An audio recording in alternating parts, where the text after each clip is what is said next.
Добрый вечер. Всю неделю сканер работал. Пришло время показать и рассказать, что же мы насканировали. Итак, начнем с блэкаута. Россия снова обстреливала украинскую инфраструктуру энергетическую. Вместе с Украиной без света осталась и Молдова. Как это было, покажем и обсудим. Дальше газ. Опять.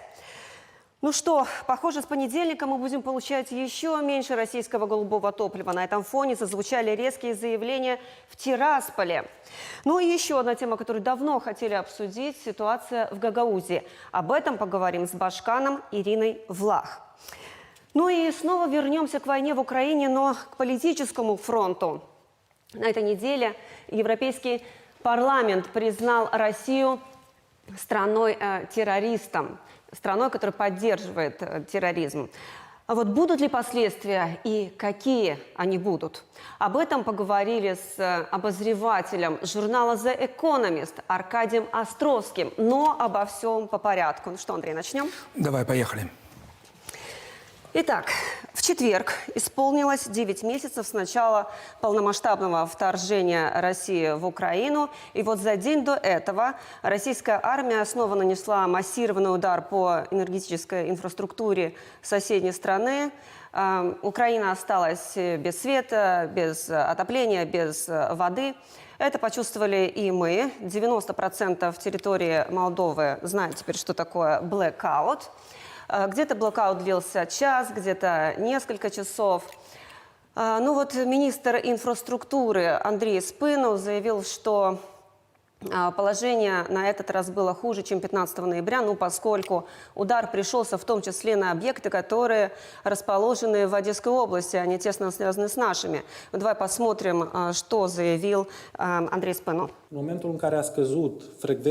момент, когда упало напряжение в транспортной сети, автоматически сработала защитная система и отключилась вся транспортная сеть, что привело к массовым отключениям. Не была физически обстреляна линия Исакчи и другие линии на территории Республики Молдова. Затем было несколько часов, когда коллеги из Молдэлектрики вместе с дистрибьюторами Red Nord, Premier Energy Distribution, а также ТЭЦ, Термоэлектрика в Кишиневе и ТЭЦ Норд должны были стабилизировать напряжение в сетях и постепенно подключать каждую линию, чтобы обеспечить надежное поступление электроэнергии гражданам и предприятиям. Ну вот без света остался и Кишинев. Это привело к перебоям в подаче воды, отопления. Местами был сбой со связью, интернет был, но звонки не проходили. Ну, конечно, не работали магазины, не работали банкоматы. Ну да, не работали банкоматы, но хуже всего, конечно, дела обстояли на дорогах, потому что не работали светофоры, и троллейбусы стали. В общем, ну, это напоминало что-то наподобие. Я видела, наверное, только в фильмах про Армагеддон или что-то. Вот, да, фильмы ужасов, да? Да. Такой транспортный коллапс настоящий. У нас есть репортаж на эту тему. Давай посмотрим и его.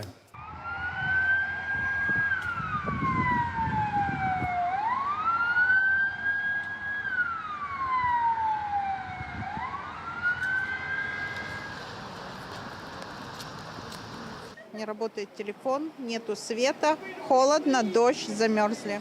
Не ceva acasă. Dar ce vă duceți? De jos. Dar de ce? Nu-i transport, nu-i lumină.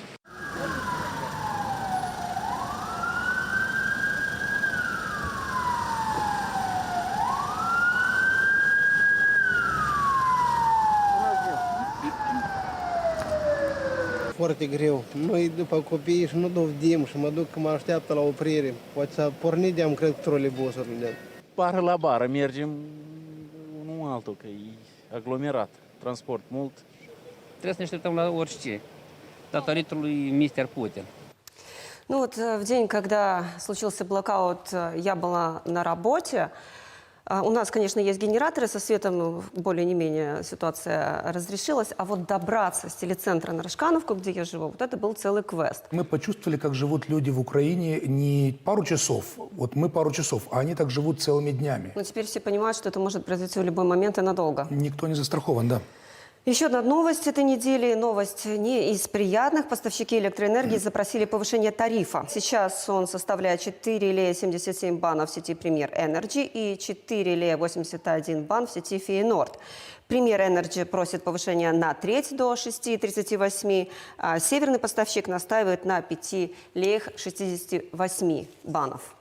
Я думаю, знаешь, нам надо готовиться к сложной зиме в любом случае, потому что сейчас в нашем регионе нету дешевой электроэнергии и нет дешевого газа. Газовый вопрос. Он тоже был на повестке на этой неделе. Российский концерн в очередной раз говорит о том, что вот-вот прикрутит вентиль, но на этот раз это касалось того, что якобы фиксируется оседание в Украине газа, который российского газа, да, который предназначается молдавским потребителям по контракту Молдова-Газ. И вот если транзитный дисбаланс будет сохраняться, то с 28 ноября, то бишь с понедельника, начнут сокращаться поставки. Министр инфраструктуры Андрей Спынов, как мы все знаем, заявил, что на самом-то деле это заявление ложное. И он говорит о том, что это газ молдавский просто хранится в Украине, поскольку у нас нет хранилища. Вот здесь это важно. Оно как бы не совсем ложное, но оно неправильное в том смысле, что действительно часть газа остается в Украине, но его никто не ворует. Это наш газ. Не ворует. Он просто остается в хранилище, потому что у нас негде хранить. Мы не можем, у нас нету в принципе хранилища газа. Тогда давай поясни мне, пожалуйста. Мы все слышали, что заявил тираспольский лидер Вадим Красносельский. Да, вот он говорит, что Молдова забрала у региона газ, который нам даже и не нужен. Вот что значит нам не нужен? Тут надо четко понимать, что и Красносельский, и вот эти заявления «Газпрома», это все идет в рамках вот этой гибридной войны, которая ведется в нашем регионе, потому что заявление по газу о том, что якобы его воруют, это чтобы поссорить нас с Украиной. То есть Россия постоянно пытается вбить между нами клин. Для них это очень важно. Поэтому тут надо очень осторожно к этим всем заявлениям относиться и понимать, что здесь идет игра. И точно так же Красносельский, его обращение в ООН, в ОБСЕ. Это просто смешно. Вообще, кто этот человек? Я вот думаю, представляешь, в ООН пришло это вот обращение. Это кто? Откуда он взялся? Какой-то человек из несуществующего государства обращается к ним, жалуется им на страну, которая есть, которая платит за газ. На обострение отношений он пожаловался. Да. То есть они вот задались вопросом, вы вообще за все годы независимости Молдовы когда заплатили за газ хоть что-то? Это политическая игра, это где-то даже провокации специально. Относиться к этому надо спокойно. У нас есть то, что нам надо, мы за это платим, мы это притом платим огромные деньги. И уже мы решаем, я имею в виду, Кишинев решает, куда чего можно дать дополнительно, если будет избыток. Но избытка нет, потому что Россия нам, притом вопреки контракту, сократила поставки газа уже еще месяц назад и продолжает сокращать. Поэтому откуда возьмется лишний газ? Его просто нет.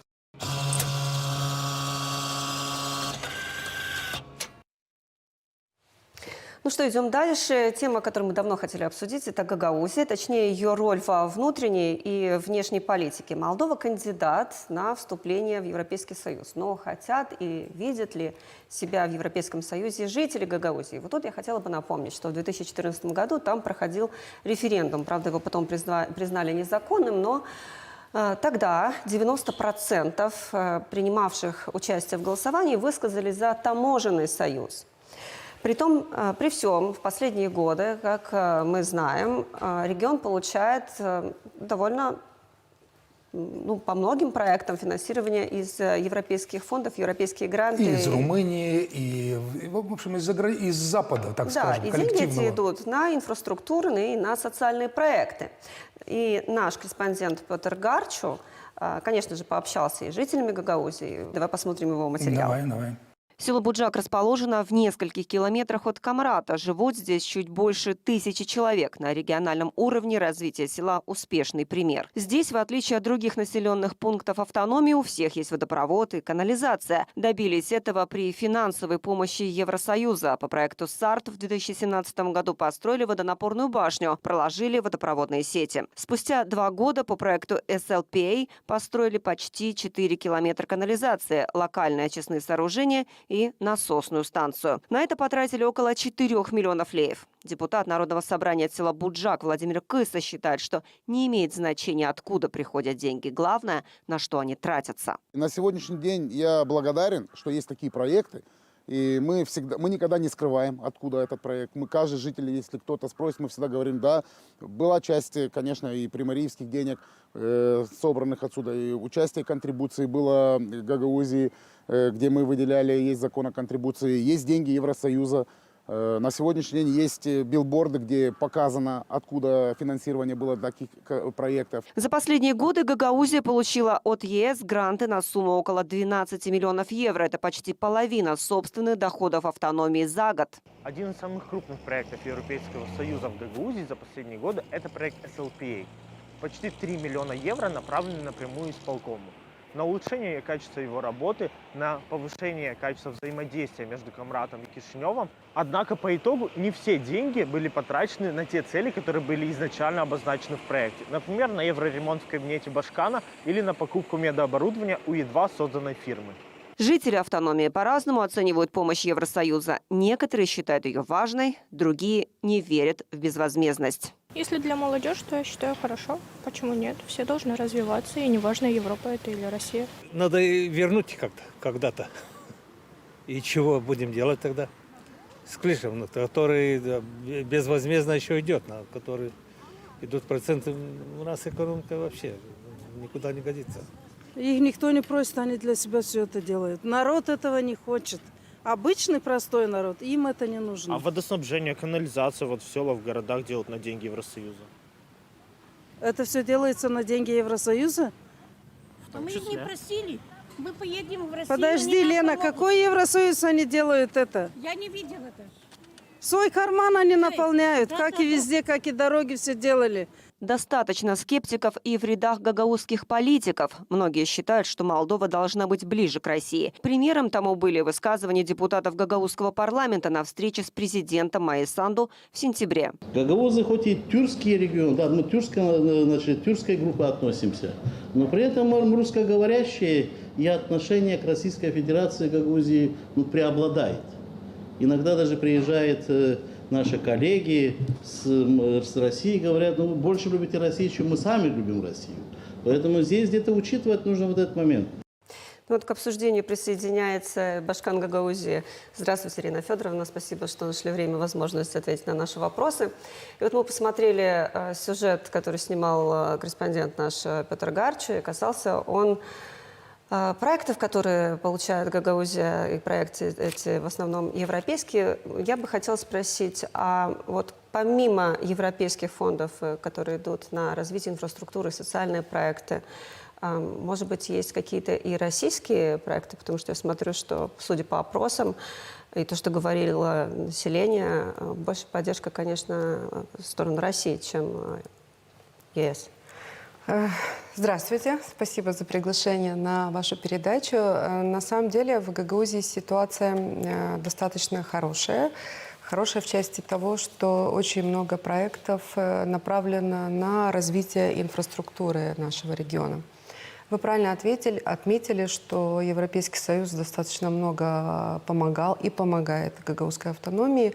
Первые проекты, крупные проекты, которые начали поступать к нам в Гагаузию, были в 2016 году.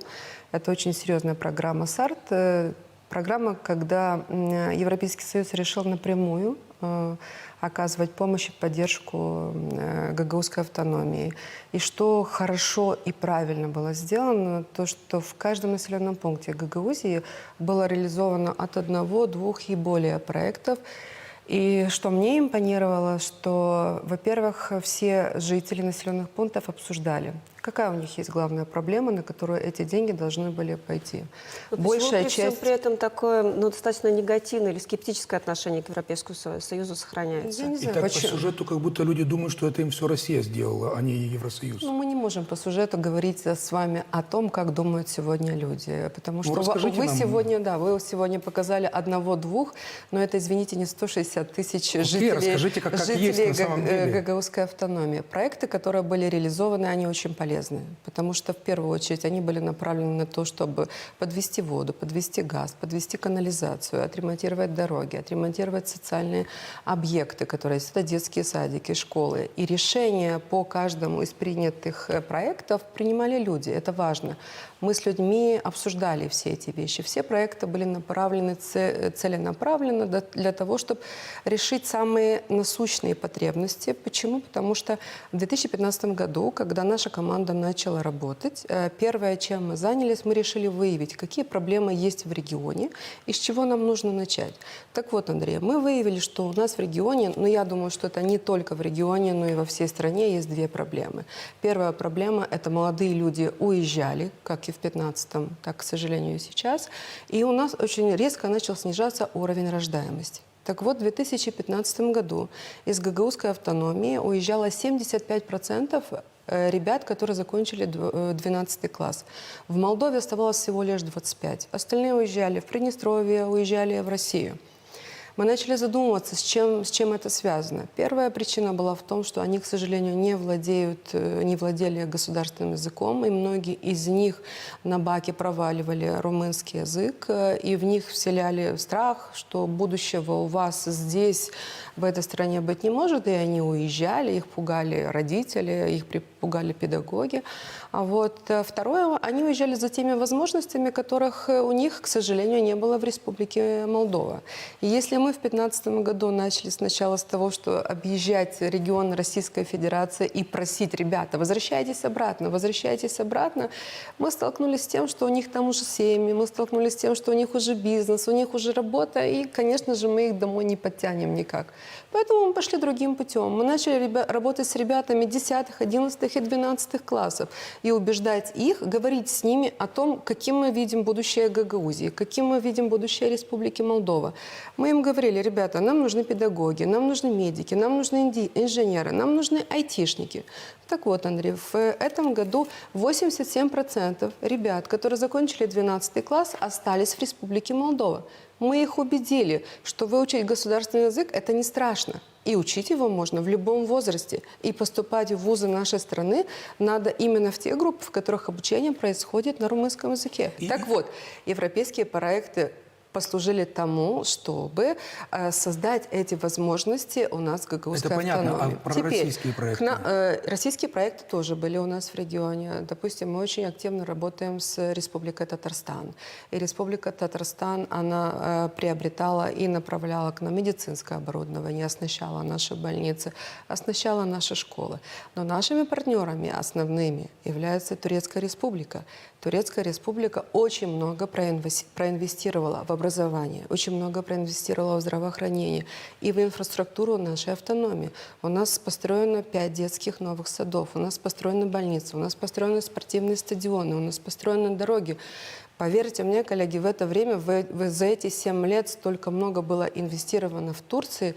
Турция только лишь для того, чтобы мы объяснили руководству Турции, что мы хотим сделать все возможное, чтобы молодежь оставалась в Республике Молдова. И я благодарна президенту Турции и правительству за то, что они нас услышали. И мы сейчас даже реализуем очень серьезный проект со стороны Турецкой Республики. Мы завершаем строительство индустриального колледжа. Почему нам нужен был этот колледж? Если мы решили проблему с ребятами, которые после 12 класса уже остаются в Молдове, у нас была проблема с ребятами, которые после 9 класса уходят, и мы не могли найти вы куда. Вы полностью обрисовали ситуацию, я уже понимаю. Хотя Турция это не Россия, но тем не менее, я понимаю. Да, поэтому давайте мы все-таки попробуем перейти к другому вопросу. Давайте я завершу. Все-таки Турция помогла нам сделать все возможное, чтобы мы наших молодых людей не отпускали. Плюс нам помогает Азербайджан, плюс нам помогает Туркменистан. То есть мы работаем на 360 градусов. США, правительство США реализует очень много проектов у нас. Румыния, я знаю, тоже. Румыния. А вообще проект, который реализует Румыния, вообще очень крутой проект. К сожалению, из 48 школ в республике, в Гагаузской автономии, у нас только 2 школы с румынским языком обучения. И это большая проблема, потому что мы не можем охватить абсолютно всех детей населенных пунктов. Нужны учителя больше. И, во-первых, проблема с учителями. Во-вторых, проблема с финансированием. То есть проблем есть очень много, но я думаю, что мы сможем ситуацию Давайте, у нас мало поменять. времени, но мы хотим от вас много узнать, потому что Давайте. вы у нас первый раз. Я поэтому с давайте. удовольствием. Даша. Очень жаль, что да, конечно, времени недостаточно.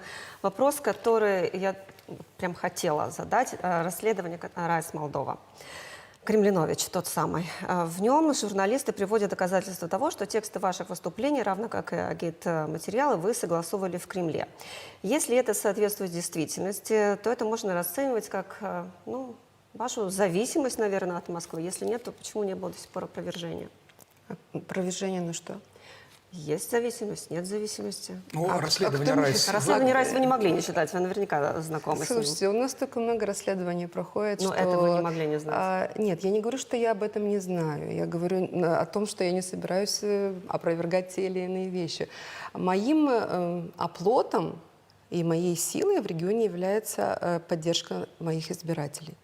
И я отчитываюсь своим избирателям. Другому не мешает. Вы можете опираться на избирателей и на политтехнологов из Москвы. Слушайте, какие политтехнологи из Москвы? Так вот мы вас спрашиваем. Давайте так, 2015 год, это моя вторая избирательная кампания. В 2010 году я выборы проиграла, мне не хватило 340 голосов для того, чтобы войти во второй тур. В 2015 году было 13 кандидатов, из них было 12 мужчин, и я была единственной женщиной. Вы это очень хорошо помните. Выиграла 51,11%. Да? 2019 год, уже было 5 кандидатов. Я на второй мандат шла, выиграла 92%. И все это произошло благодаря избирателям, которые верили мне, которым моя программа моей команды была очень близка.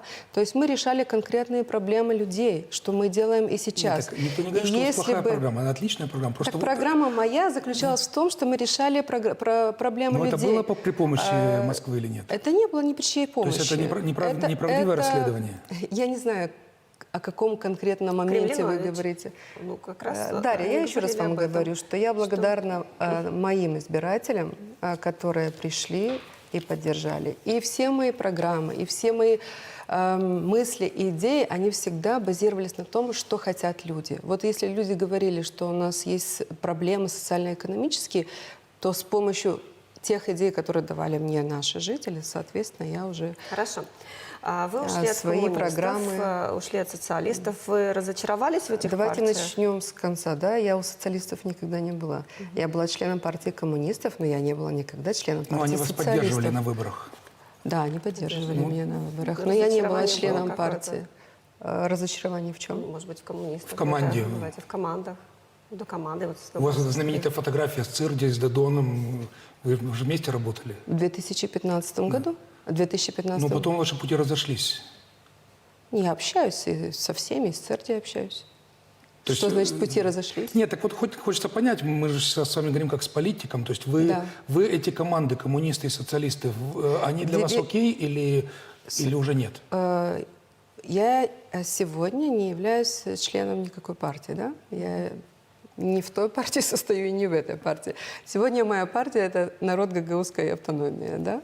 Вот. И, конечно же, все те партии, которые общаются с нашими избирателями, это очень хорошо. То есть если сегодня социалисты работают с жителями нашей автономии, замечательно, я с ними общаюсь. Коммунисты общаются с жителями нашей автономии, пожалуйста. ПАС, если хочет общаться, либо общается, мы тоже с ними работаем. То есть я не вижу каких-то крайностей и вообще не считаю, что должен быть избирательный подход, что надо работать, допустим, только с социалистами, только с коммунистами, либо там с ПАС. Если есть политическое поле, если есть политические лидеры, если есть интересные программы для твоего народа, конечно, мы это приветствуем. Вот последнее время говорят, что вы сдвигаетесь на политическом фланге вправо. И вот есть такой вопрос-маркер, который раньше часто задавали, чей Крым. Я не буду вас спрашивать, потому что я знаю, что молдавские политики уже научились отвечать на этот вопрос. Я вас задам другой вопрос. Вот если бы вы сейчас были в ООН от Молдовы, и вам не звонили из Кишинева, ничего не говорили, как голосовать. Сейчас, когда голосовали по признанию России страной-спонсором терроризма, как бы вы проголосовали? Вы поддержали бы эту резолюцию или нет? Ну, сейчас я не могу вам сказать, что бы я сделала на месте того, кто находится... Вот нет, лично вы, Ирина Влах, не кто-то, а вот ваше мнение. Давайте начнем с того, что мы с вами очень много говорим о внешней политике и очень много говорим о ситуациях, которые происходят в соседних странах. Она влияет на нас, Но мы сидели без света. Нет, давайте так, но мы с вами абсолютно не говорим, либо говорим очень мало о том, что происходит в нашей стране. Вот вы сами говорили сегодня об опросах. Правда? Вот недавно буквально был озвучен опрос. И там есть список всех вопросов, которые очень сильно беспокоят жителей нашей страны. Какой первый вопрос? Вы посмотрели? Первый вопрос, который сегодня беспокоит наших людей, это цены. Да. Второй вопрос это какой? Это бедность. Война. Да. Бедность, цены, война, бедность. Да? Это первая тема, которая Вы не беспокоит. хотите отвечать на вопрос. Мы с вами на эти темы почему-то не говорим абсолютно. Понимаете, Вы понимаете, от того, что мы будем говорить на темы, которые сейчас поднимаете вы, в холодильнике больше продуктов не будет. Абсолютно, Продукты да, но... дешевле не будут. Свет у нас, к сожалению, в цене не падает, а он повышается. Газ, к сожалению, Вам у нас все равно вырос в придется 6 на эти раз. вопросы рано или поздно отвечать, если вы хотите быть в большой политике молдавской. Обязательно я отвечу. Никто, Вы не, можете сейчас это никто не сделать. говорит, что я на эти вопросы отвечать не буду. Я просто не могу понять другую вещь. Почему сегодня вы не обсуждаете те темы, которые на самом деле беспокоят людей? Ведь эти темы это на людей втором месте беспокоят. тема войны, она Вы понимаете, когда у нас говорят о том, что сейчас самая большая проблема – это коррупция, мы убеждаемся в том, что это не самая большая проблема. И когда нам говорят, что мы зиму пройдем с высоко поднятой головой и безболезненно, это же тоже неправда. Конечно. Это же большой Мы вот только вот до вас говорили, что зима будет тяжелая. Я просто не знаю, что вопрос я не знаю, о чем вы повышения говорили. цены. Как вы видите решение этого вопроса? Вы знаете, очень многое зависит от политических лидеров нашей страны. Очень много зависит от того, какие ты ставишь перед собой задачи, какой у тебя конкретный план действий, умеешь ли ты договариваться со своими партнерами, умеешь ли ты выстраивать диалог. Вот сегодня наша страна практически выживает только из-за того, что нам серьезно помогает Европейский Союз. Мы получаем большую финансовую поддержку. У нас огромные дыры в бюджете. Но мы, к сожалению, с вами абсолютно не знаем, куда идут сегодня европейские деньги. Мы до конца с вами не понимаем, куда идут гранты. Подождите, вы член правительства. Так вот, я член Мы у вас правительства, и я должны не спрашивать. знаю. Вы представляете? Вот настолько транспарентно работает сегодня наше правительство, что я, член правительства, глава гагаузской автономии, я не знаю, Ну что, это на куда заседаниях сегодня... не Это обсуждается? не обсуждается, к сожалению. А как это происходит тогда? Сегодня даже вот у нас ноябрь месяц, заканчивается месяц ноябрь. Я не знаю, какой будет бюджет на 2023 год. Вот члены правительства у себя в кабинете эту тему не обсуждают. Мы не знаем, с какими мы столкнемся вызовами. Министр экономики, министр инфраструктуры, министр финансов в кабинете министров. Я не говорю о том, что надо публично, хотя я считаю, что это нужно делать публично, но хотя бы для членов правительства в кабинете правительства обсудить, коллеги, у нас следующий год будет сложнее, чем этот. У нас вырастут цены на то, на то, на то. Что мы делаем? Мы предпринимаем такие-то, такие-то действия. Давайте мы соберем представителей районов, давайте мы им вы задавали эти проговорим. вопросы? Конечно. Это получается работа вслепую? Для меня, да. Просто- Вот для меня, как члена кабинета этого правительства, она вслепую. Со мной, меня, к сожалению, может быть, они между собой это обсуждают. Ну, И заседания меня не обычно привлекают. транслируются, но мы не видели, чтобы вы задавали эти вопросы. Как вы не видели? Когда я поднимаю эти вопросы, всегда... Выключают камеру. Это первое. И второе. Либо коллеги говорят, вы занимаетесь популизмом. Вот вы знаете, что в прошлом году, буквально в декабре месяце, когда обсуждался бюджет на 2022 год, все члены правительства получили проект бюджета буквально за 20 минут. Ни один член правительства с этим документом не был готов. Не был готов понимать, что в этом документе. Я на это заседание правительства не пошла только лишь потому, что я не могла голосовать за, либо голосовать против, либо воздержаться за документ, с которым была не ознакомлена. Мои коллеги проработали вместе со мной 2 дня над этим проектом. И когда мы выявили все проблемы, которые есть, мы подготовили законодательные инициативы в правительство. Мы подготовили около 12 законодательных инициатив о внесении изменений в бюджет. Мои предложения и предложения моей команды. Что сказало правительство? Башкан не имеет права подавать такие законодательные инициативы. Почему? Потому что она является главой автономии. Но закон о правительстве говорит, что все члены правительства обладают правом подачи проектов постановлений. Должна протестовать это, значит. Ну окей, давайте еще один вопрос. Нет, давайте подведем итог к тому, что работа в правительстве нетранспарентна, к тому, что даже мы, члены правительства, не знаем, какие документы есть, мы не понимаем, куда идут гранты. Мы не понимаем, на каких процентах берутся у нас кредиты. Мы до конца, я лично не понимаю, насколько правительство ПАС готово брать на себя ответственность, потому чтобы все эти проекты по грантам и по кредитам в перспективе инвестируем куда, во что, непонятно, Я надеюсь, и как мы это будем возвращать. Будет реплика от кого-то из правительства Это было на бы ваше очень правильно. заявление. Да, это Может было быть, бы очень на неделе правильно. удастся получить. Еще один вопрос. Гагаузия считается удачной моделью интеграции такой с территории, которая была в начале 90-х сложной, в страну. То есть вы прошли нормальный кризис. Вы считаете, ваша модель гагаузская подходит для Приднестровья? Или вы видите какой-то другой вариант развития? Я думаю, что гагаузский вариант – это самый хороший. Гагаузский вариант – это очень хороший, но здесь есть еще одна очень важная вещь. Понимаете, не все совершенно в этом мире. И очень важно показать Приднестровью, как строятся взаимоотношения между Кишиневым и между Камрадом. Потому что если мы будем с вами показывать плохие примеры, то есть если мы будем показывать, что нет диалога между Кишиневым и между Камрадом, поверьте, это Приднестровью не понравится. Если мы будем показывать, что Кишинев игнорирует Камрад, это тоже Приднестровью не понравится. Поэтому сейчас было бы правильно. Я об этом говорю со всеми премьерами, с которыми я работала. 9 премьер-министров, 3-й президент, 3-й парламент, с которым я работаю. Если мы хотим Приднестровье вернуть в нашу молдавскую семью, то нам нужно максимально хорошие примеры, хорошее позиционирование строить на взаимоотношениях с гагаузской автономией. И поверьте, тогда жители Приднестровья сами скажут: вы посмотрите, как хорошо и комфортно жителям Гагаузии. Давайте мы тоже будем точно так же жить, как и жители гагаузской автономии. То есть закон хороший, закон об особом правовом статусе Гагаузии, его надо положить в основу того, закон о Приднестровье, конечно же, был принят, но в любом случае время идет, меняется, и когда мы придем... Да, то есть нужно брать за основу наш пример, но в то же время нужно постоянно совершенствоваться, и нужно постоянно говорить, и постоянно нужно думать о будущем, как сделать так, чтобы в этой модели было комфортно всем жителям нашей страны. Ни в коем случае не надо все делать на примерах и на противостоянии. К сожалению, у нас все строится на агрессии. У нас все строится на том, чтобы общество наше разделять. Мы все с вами объединяемся против того, чтобы с кем-то бороться. Давайте объединяться, чтобы дружить. Давайте объединяться, чтобы строить. Так вот я как которые политик вам... на выборах они говорят, что мы за Восток, мы за Запад, и потом удивляются, почему так получилось. Мы должны быть за молдавский народ. Но когда мы разделяем общество, мы пройдем кризис с большими потерями. И тут нужно в первую очередь думать о наших людях. Я думаю, что на такой позитивной ноте надо закончить. Вот, потому что уже лучше мы ничего не скажем. Совершенно. Конечно, 15 минут недостаточно. Приглашайте. Приглашайте, я с удовольствием. Да. Спасибо. Спасибо и вам. Спасибо.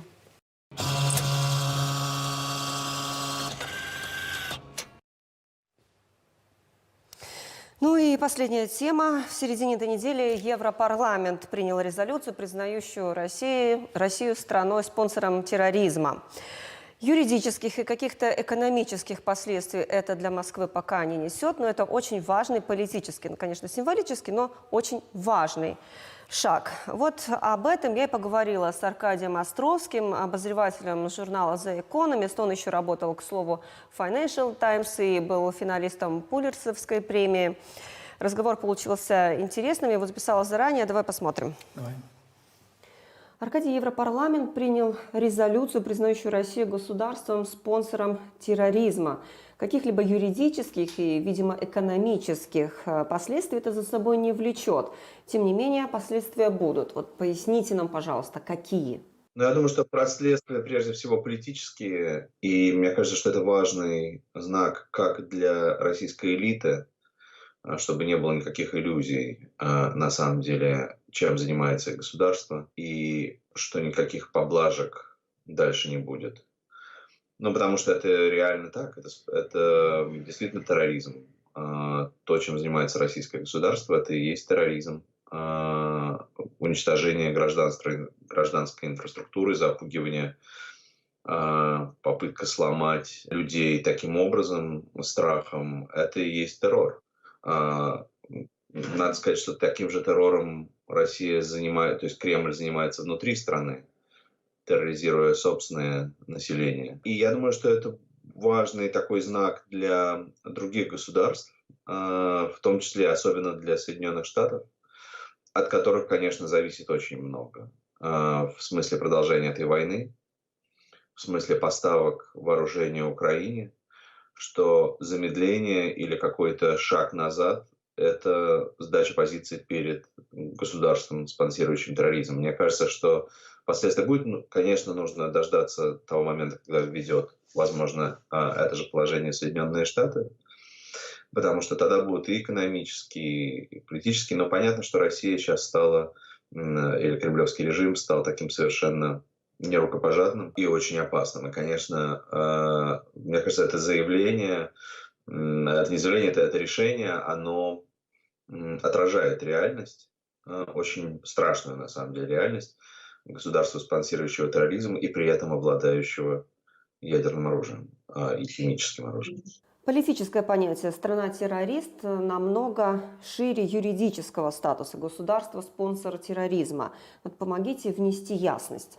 Пока что Россия страна-спонсор терроризма. Да, то, что сказал Европарламент. Но я еще раз говорю, мне кажется, что это не будет, пока у этого нету никаких таких юридических или осязаемых, в смысле там, больших санкций или чего-то еще последствий. Мне кажется, что это гораздо важнее для просто атмосферы и понимания, с кем ты имеешь дело. Призывы рассмотреть подобную резолюцию звучат и в Конгрессе США, но администрация Байдена противится, указывая на правовые последствия. Что тут имеют в виду? Что с государством-террористом не может быть компромиссов, а значит и переговоров? Это хороший вопрос. Я думаю, что именно исходя из того, что это страна, которая обладает ядерным оружием, и все равно нужно как-то договариваться о системе безопасности и так далее. Потому что на самом деле это сейчас главная дилемма, которая встала перед, я думаю, американскими политиками перед администрацией Байдена.